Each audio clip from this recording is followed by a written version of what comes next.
Well, welcome to Herbs 101. Yes. I guess I want to start by saying that Webster defines a herb as a plant or plant parts valued for its medicinal value, its savory value, and its aromatic quality.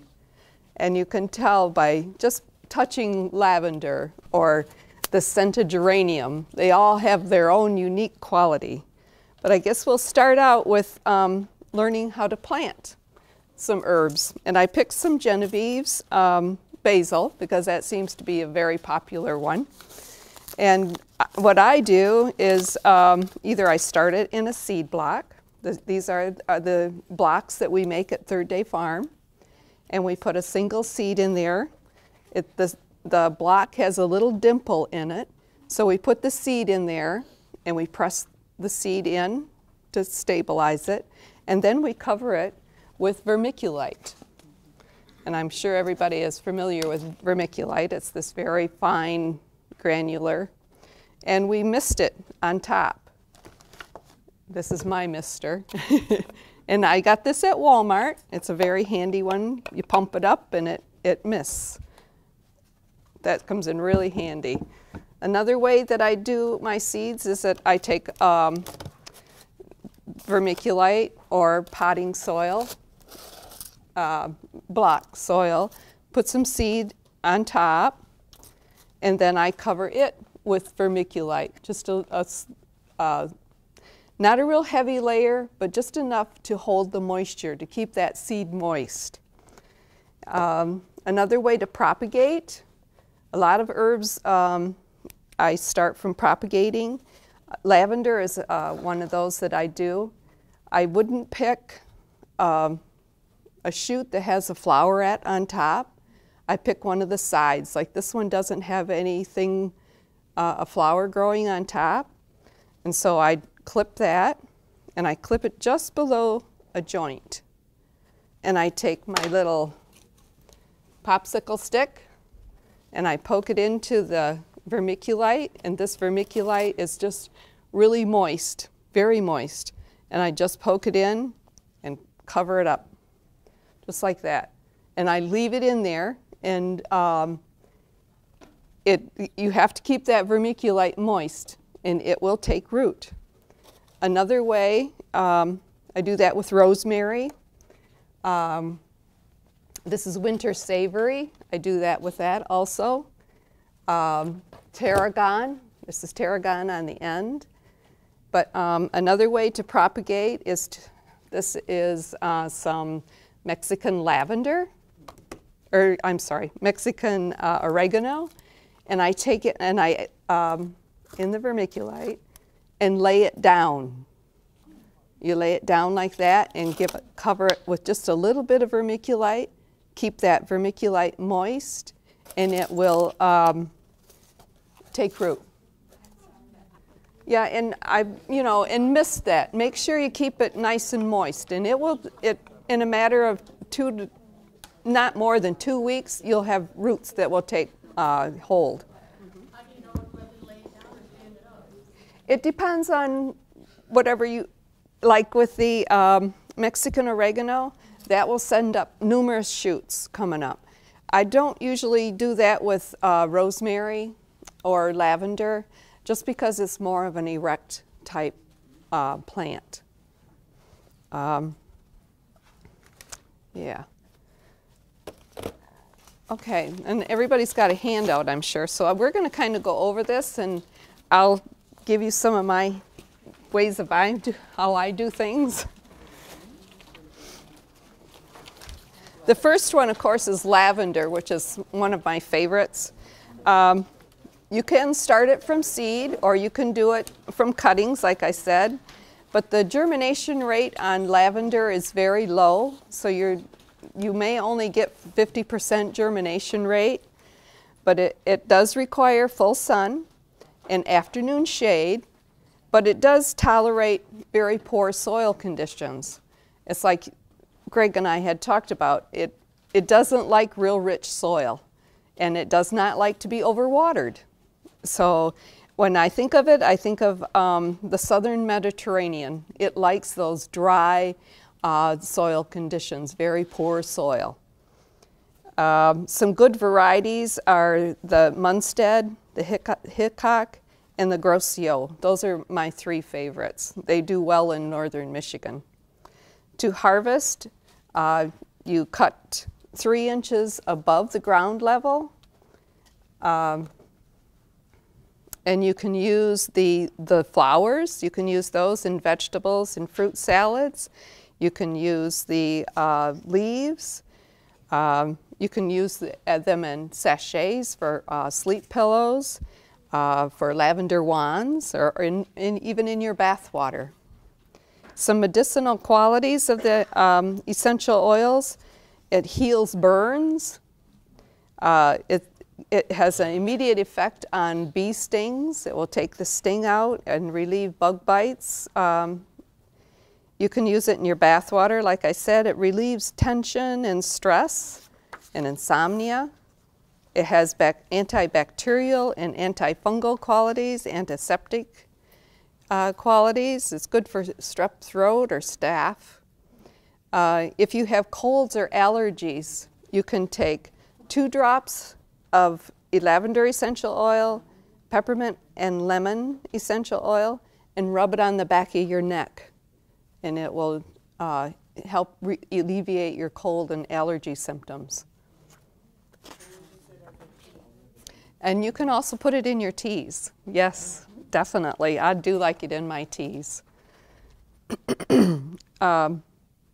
English lavender is the best. French and the Spanish lavenders are not especially hardy to northern climates. It's also good for deterring bugs in your garden. The next one we have is mint, and there are over 30 different species of mint. And as you know, they can get pretty invasive. They like growing in full sun, in light sandy soil, and I usually put them in a container to control them. I'll take like a 5-gallon bucket and cut the bottom out, and then I'll bury that bucket because those rhizomes will tend to want to spread, and you'll have mint everywhere. You can harvest the leaves by hanging them up in a dry place and where there is good air circulation, and then strip them and put them in a glass jar, airtight container. They have a lot of medicinal values. A tea is soothing to the stomach and for digestion. You can treat nausea, morning sickness, colicky babies. The mint is antispasmodic, and it can also, a cup of tea can help with hiccups. It will cure your hiccups. Drink a cup of tea for a headache. You can also take, if you have a lot of congestion, nasal congestion, you can put some mint leaves and breathe in the steam from the tea, and it will clear your head and drain your sinuses. If you have a cold sore, you can take a tea bag, a used tea bag of peppermint tea, and put that on your cold sore, hold it there for 5 to 10 minutes, and it will cure that cold sore. If you take the leaves of peppermint and rub them on you, it'll keep the mosquitoes away. The plant contains many minerals like calcium, copper, phosphorus, manganese, magnesium, selenium, and zinc. It also is also a beneficial to drawing other beneficial insects to your garden. Next we have thyme, which is also a good perennial. It's very hardy perennial. It thrives most anywhere.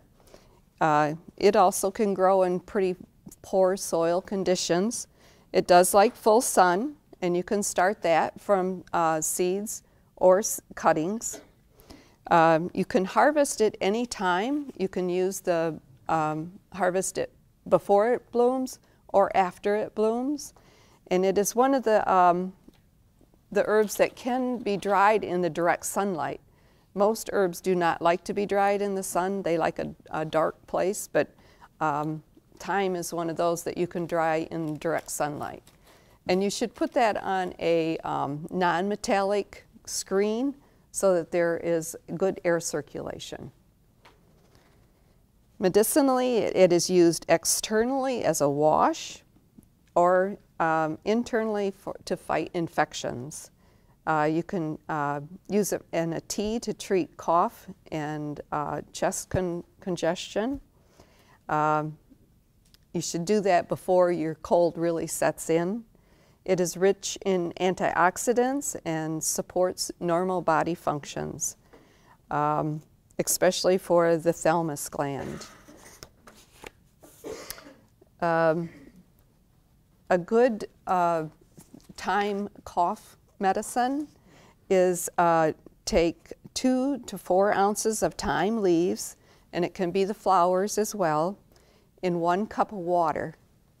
And you boil that 1 cup of water down to 2 cups and let that cool.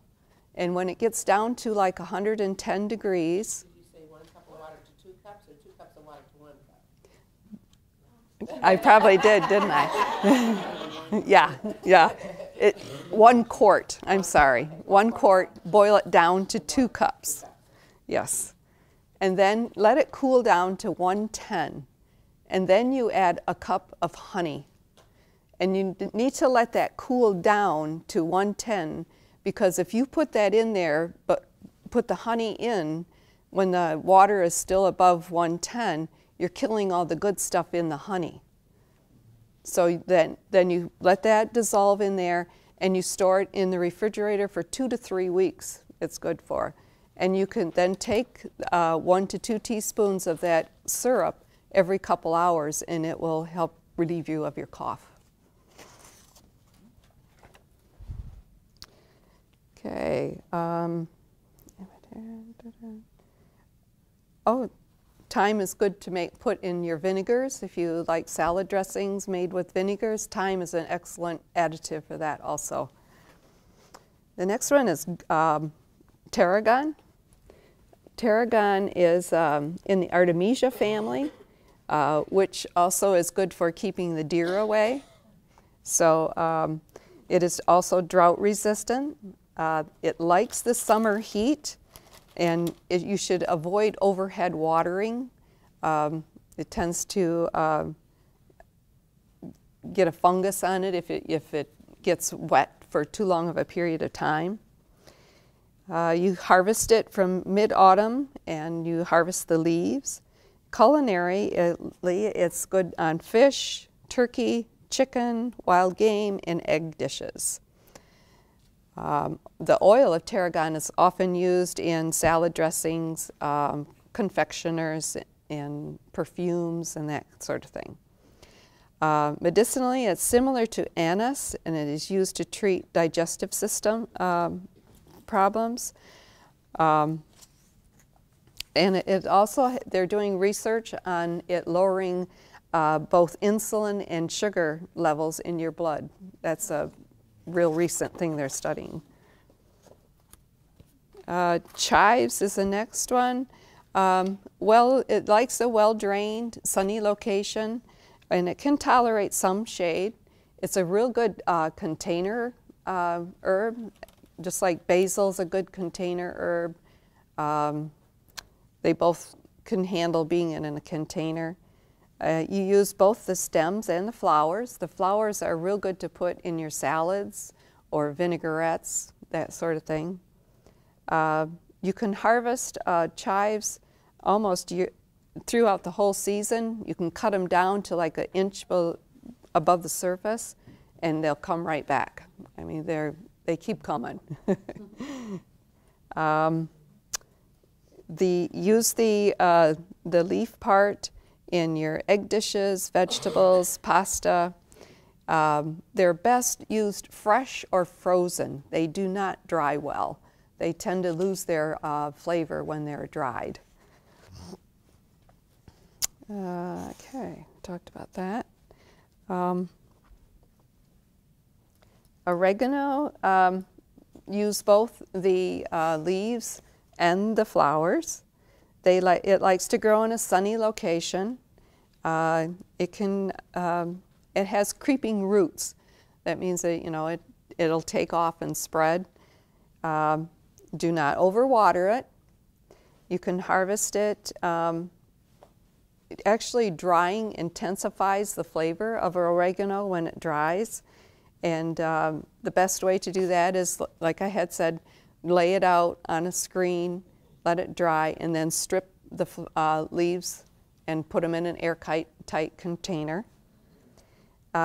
Oregano goes well with garlic and meat dishes like fish, especially in your Greek and Italian dishes, beans, eggplant, and of course tomato-based dishes.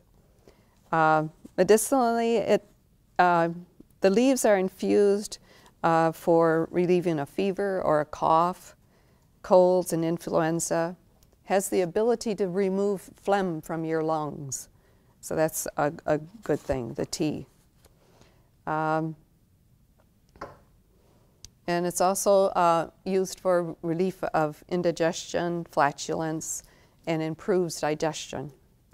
And it's also a soothing effect on your nerves and aids in sleeping. Those are some good hardy perennials.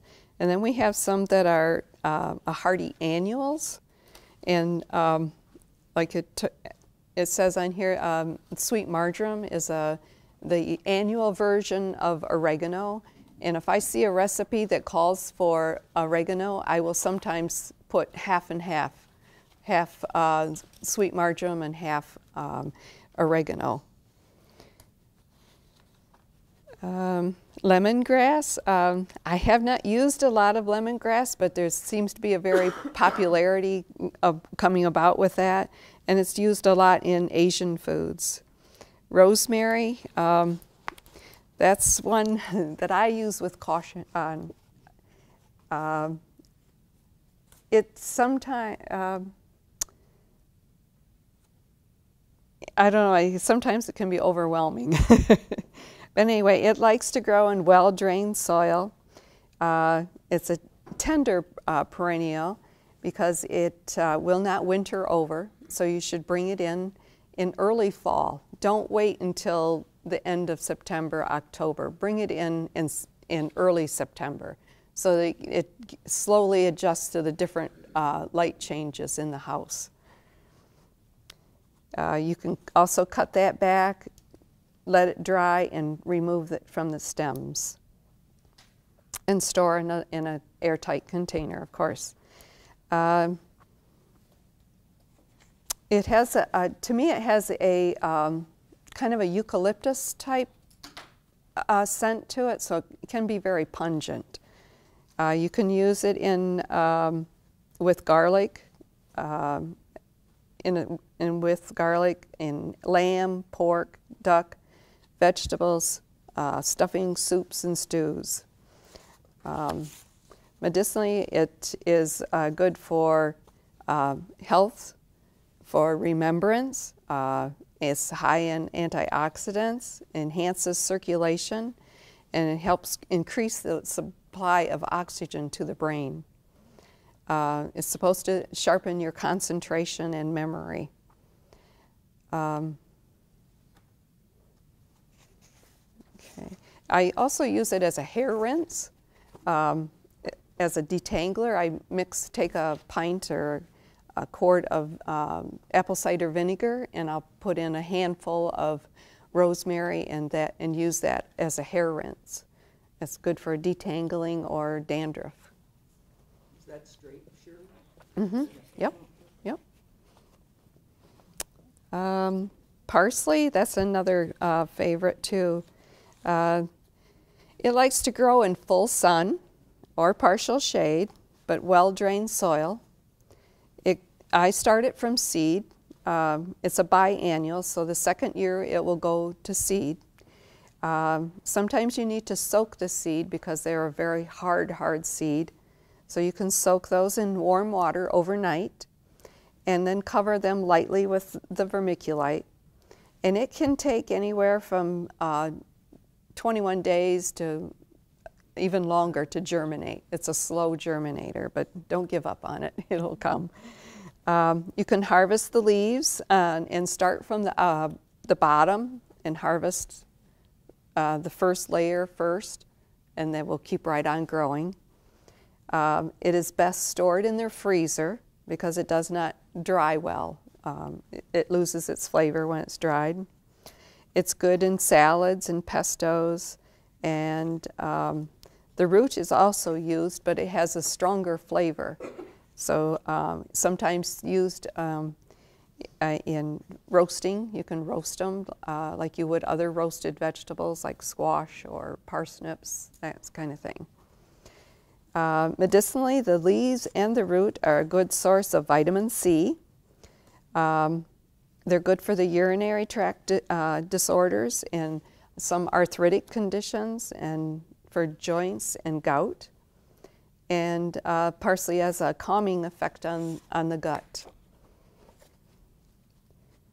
Some of the other tender annual perennial herbs, basil is one of those. Basil is likes a well-drained soil, plenty of sun, but it does thrive in rotted compost. It really likes that. The leaves are harvested before the flowers bloom. And one thing I found with basil, if you dry it, leave it in its whole leaf form, and then just before you're ready to use it, then you crush it. And it seems to hold its flavor a lot longer that way. Use it in pestos, with tomatoes, and oils and vinegars. I did notice too sometimes when you are chopping fresh basil that a metal knife will cause to blacken. So if you have a ceramic knife, that usually works better. Medicinally, you can steep a couple of teaspoons of dried basil in a cup of water as a nervine. Aids in digestion, increases lactation in nursing mothers. It also relieves headaches and nausea. You can place a basil plant on your table when you're having a picnic, and it will keep the flies away. They don't like that. Okay.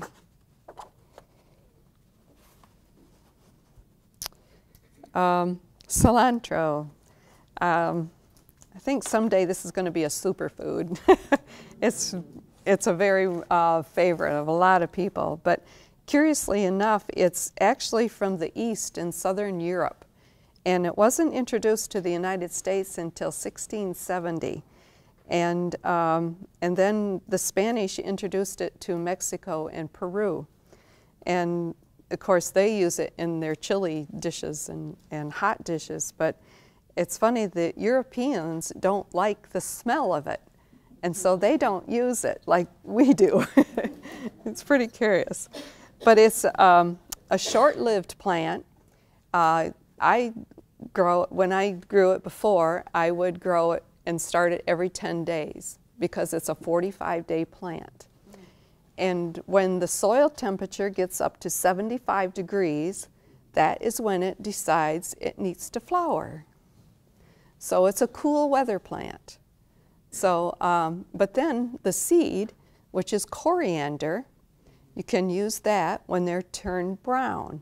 And you can roast those seeds in a dry pan and then crush them. And they have a very sweet flavor. They're very good. Of course, the leaves can be used in salsa and in soups, and chutney, and pesto.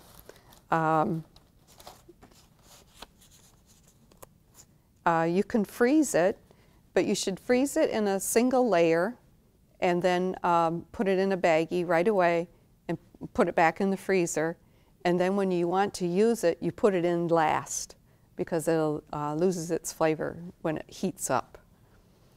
Medicinally, it contains antibacterial properties. It can be used as a fungicide. It's rich in vitamin C and A. The seeds contain antioxidants that stimulate the bile in the liver, increasing the breakdown of cholesterol, and bind with the heavy metals in your blood so you can expel that.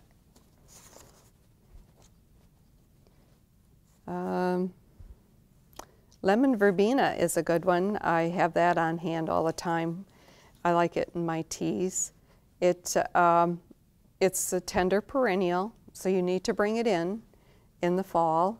And you'll always notice it'll always shed all of its leaves. But don't worry, they'll all come back. And I use the leaves in my herbal teas, fruit salads, desserts, and drinks. It has a very lemony flavor. It's very good, very good. Medicinally, I use it as an aid in digestion and symptoms of flatulence and colic. It helps insomnia and is a nervine. What else have we got here? Sage. Sage likes to grow in full sun. It's also a perennial. You can use both the leaves and the flowers. You can start them from seeds or cuttings. You harvest them and spread them out, let them dry in air with lots of air circulation. The leaves tend to become more pungent as they dry, so they add flavoring to starchy foods, rich foods like duck and poultry. Medicinally, they're anti-inflammatory, and you can use them as a mouthwash or a gargling for sore throat or infections and mouth sores. Some of the flowers that I like to use, nasturtiums, which are have a very peppery taste. They also deter squash beetles. Borage, you can use the flowers. The leaves have a cucumber taste, so they make a nice summer drink. Chamomile is a relaxing, calming tea that I drink. Calendula, we use that in a lot of our salves. It has a calming effect on your skin. And then over here, there's some of the tips and successes. One of the things that I have found very good to know is that if you bring your plants in the fall, you want to put a light sprinkling of cinnamon on the soil because that deters any bugs that would be in the soil, like aphids or something like that. It puts a crust on it and it doesn't allow those aphids to emerge.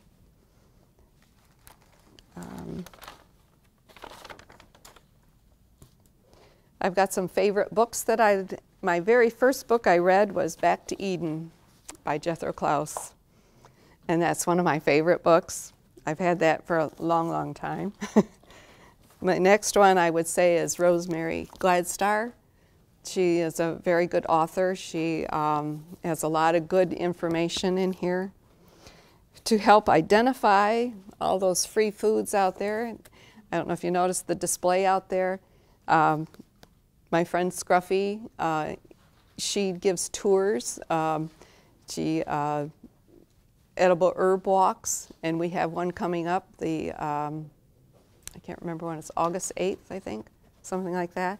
But this helped us identify a lot of plants that we didn't know what they were. And of course, John Jeavons. Craig has talked a lot about him. This is an excellent book. Starting out from, it talks about the soil, talks about growing according to the moon phases. He has a list of companion planting for herbs.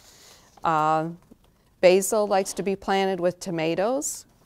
intensifies the flavor of tomatoes and peppers, repels flies and mosquitoes.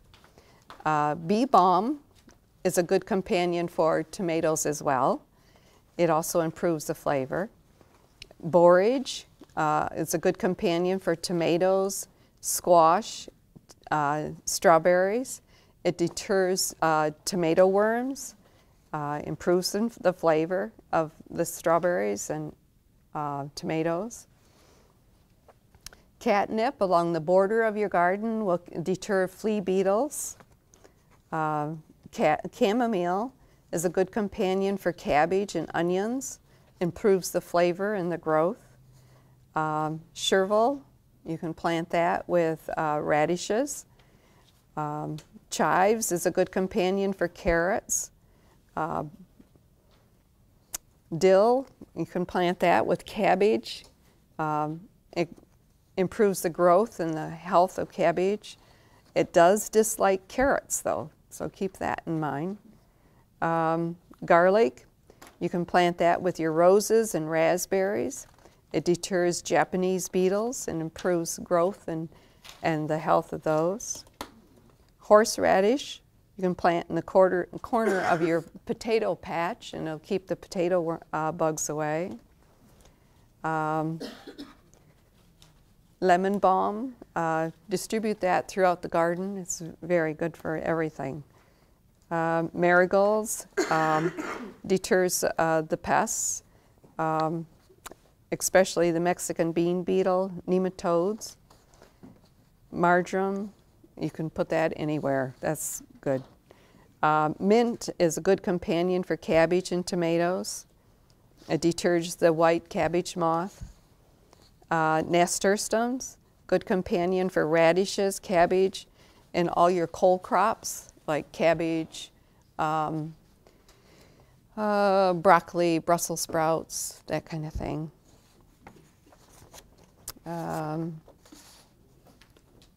Rosemary is a good companion for cabbage and beans, carrots and sage.